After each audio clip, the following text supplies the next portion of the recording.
नमस्कार, मैं doctor Rupesh Singh, neurosurgeon, Sharda Narayan hospital Mau. दोस्तों, आज हम एक बहुत ही इम्पोर्टेंट विषय पे आपसे रूबरू हो रहे हैं, जिसका टॉपिक का नाम है स्ट्रोक। स्ट्रोक हालांकि बहुत बड़ा स्ट्रोक, जिसे हम पालिश कहते हैं, ये टॉपिक बहुत बड़ा है, तो इसलिए हम इसको 4 पार्ट में डिवाइड करेंगे। आज हम बात करेंगे इसके प्रकार यानी टाइप के बारे में, और रिस्क फैक्टर यानी किन कारणों से स्ट्रोक के चांसेस बढ़ते हैं। तो जो टाइप है, टाइप 2 तरह के हैं स्ट्रोक के। एक है इस्चेमिक स्ट्रोक, एक है हेमरेजिक स्ट्रोक। इस्चेमिक स्ट्रोक यानी अगर हम बताएं आपको, तो इस्चेमिक स्ट्रोक वो स्ट्रोक होता है जिसमें नसें ब्लॉक हो जाती हैं, जिसकी वजह से सर्कुलेशन रुक जाता है। ये सबसे कॉमन स्ट्रोक होता है, 80% केसेस में यही इस्चेमिक स्ट्रोक होता है। दूसरा जो स्ट्रोक है हेमरेजिक स्ट्रोक। हेमरेजिक स्ट्रोक में होता है जो आपकी ब्रेन की वेन्स, आर्टरीज हैं, वो फट जाती हैं। हाई ब्लड प्रेशर के कारण नसें फट जाती हैं, जिससे हेमरेज हो जाता है, ब्लीड हो जाता है। और ये जो तरह का स्ट्रोक होता है, ये 20% लोगों में कॉमन होता है। अब ये इस्चेमिक और हेमरेजिक दो ब्रॉड तरह से बताया है आपको। 80% ischaemic stroke, 20% haemorrhagic stroke. Ischaemic stroke भी दो तरीके का कारण होते हैं। एक होता है एथेरोस्क्लेरोटिक स्ट्रोक और एक होता है cardio embolic stroke.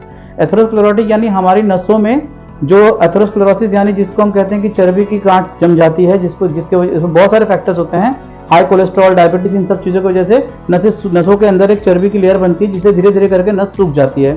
Cardio embolic stroke की वही एक खून का थक्का, जिन मरीजों को हार्ट की दिक्कत होती है, बीमारी रहती है, जिनका वॉल्व खराब है, जिनको कुछ दवाइयाँ चल रही है हार्ट की, तो उनके खराब हुए वॉल्व से एक टुकड़ा निकलता है जो जाके ब्रेन की नस को ब्लॉक करता है, तो वो उसको कहते हैं हम कार्डियो एम्बोलिक स्ट्रोक। तो ये मूलतः टाइप हो गए हमारे इस्चेमिक, हेमरेजिक। इस्चेमिक में एथेरोस्क्लेरोसिस, नसों के सूखने की वजह से जिसमें चर्बी की गांठ जम जाती है, और कार्डियो एम्बोलिक यानी जो हार्ट से हमारे, जिनको वॉल्व की प्रॉब्लम रहती है, जिनका स्ट्रोक होता है। तो ये हो गए हमारे टाइप। अब हम इसके रिस्क फैक्टर यानी किन कारणों से हमारे रिस्क बढ़ते हैं स्ट्रोक होने के, ताकि हम अगर रिस्क जानेंगे तभी हम उसका बचाव कर पाएंगे। रिस्क भी 2 तरह के हम इसको बताते हैं। एक होता है नॉन मॉडिफाइबल, वो रिस्क फैक्टर जिसको हम चेंज नहीं कर सकते हैं, और एक होता है मॉडिफाइबल, वो रिस्क फैक्टर जिसको हम चेंज कर सकते हैं, जिसके लिए उपचार अवेलेबल है, जिससे हम स्ट्रोक की टेंडेंसी कम कर सकते हैं। नॉन मॉडिफाइबल में जैसे होता है कि एज, उम्र को आप नहीं चेंज कर सकते। रिस्क स्ट्रोक में ये देखा गया है, बढ़ती उम्र के साथ स्ट्रोक की संभावनाएं बढ़ती जाती हैं। दूसरा है सेक्स, मेल या फीमेल। मेल में चांसेस ज्यादा होते हैं स्ट्रोक होने के एज कंपेयर टू फीमेल्स। तीसरा है रेस यानी आप एशियन है कि अफ्रीकन है। एशियन और अफ्रीकन मूल के लोगों में स्ट्रोक की संभावना ज्यादा है एज कंपेयर टू अमेरिकन और व्हाइट्स में। और कुछ जेनेटिक फैक्टर्स होते हैं, किसी को कुछ जेनेटिक बीमारियां होती हैं, जिसमें खून का थक्का बनने के चांसेस बहुत ज्यादा हो जाते हैं।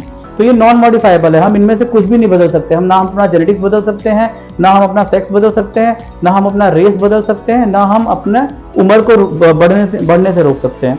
तो इनमें हम इसमें कोई चेंज नहीं कर सकते हैं। और दूसरा जो रिस्क फैक्टर है वो है modifiable risk factor. Modifiable risk factor वो चीजें हैं जो बीमारियां हमें होती हैं, जिनको हम बचा सकते हैं, जिनको हम मॉडिफाई कर सकते हैं, जिनको हम दवाइयों से कम कर सकते हैं। तो मॉडिफाइबल रिस्क फैक्टर में सबसे पहला है हाइपरटेंशन, ब्लड प्रेशर। जिनका ब्लड प्रेशर ज्यादा रहे उनमें चांसेस ज्यादा है। दूसरा है डायबिटीज, शुगर की दिक्कत। तीसरा है हाइपर कोलेस्ट्रोलेमिया यानी लिपिड जिसका खराब होगा, लिपिड प्रोफाइल जिसकी खराब होगी। चौथा है ओबेसिटी, मोटापा। पांचवा है सीडेंट्री लाइफस्टाइल यानी फिजिकल एक्टिविटी कम होना, जो आजकल हमारे हम सब में ज्यादा बहुत कॉमनली हो रहा है कि हम लोग फिजिकल वर्क नहीं कर रहे हैं, बैठने वाला काम ज्यादा है हमारा एक वो। फिर उसके बाद आता है स्मोकिंग से भी स्ट्रोक के चांसेस बढ़ते हैं। अल्कोहल इंटेक, इससे भी चांसेस स्ट्रोक के बढ़ते हैं।